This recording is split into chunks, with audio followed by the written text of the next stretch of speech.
زبور دوسری کتاب اور اس کا 50واں باب جو 23 آیات پر مشتمل ہے۔ رب خدا نے کلام کیا اور مشرق سے مغرب تک دنیا کو بلایا۔ سیون سے جو حسن کا کمال ہے، خدا جلوہ گر ہوا ہے۔ ہمارا خدا آئے گا اور خاموش نہیں رہے گا۔ آگ اس کے آگے آگے بھسم کرتی جائے گی اور اس کی چاروں طرف بڑی آندھی چلے گی۔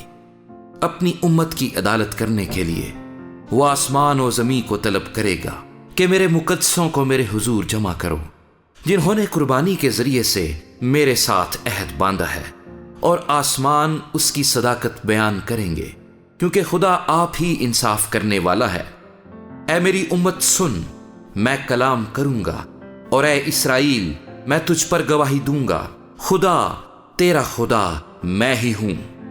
میں تجھے تیری قربانیوں کے سبب سے ملامت نہیں کروں گا، اور تیری سوختنی قربانیاں برابر میرے سامنے رہتی ہیں۔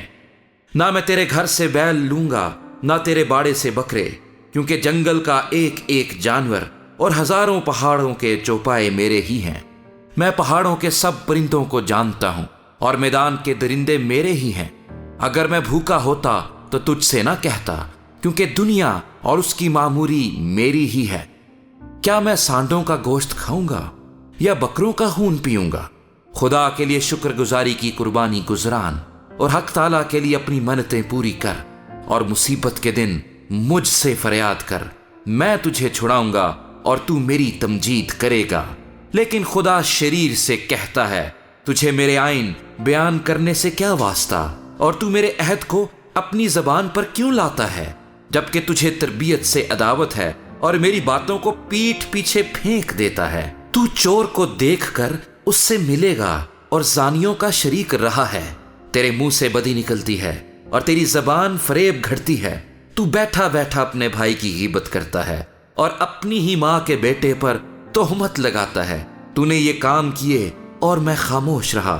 تو نے گمان کیا کہ میں بالکل تجھ ہی سا ہوں، لیکن میں تجھے ملامت کر کے ان کو تیری آنکھوں کے سامنے ترتیب دوں گا۔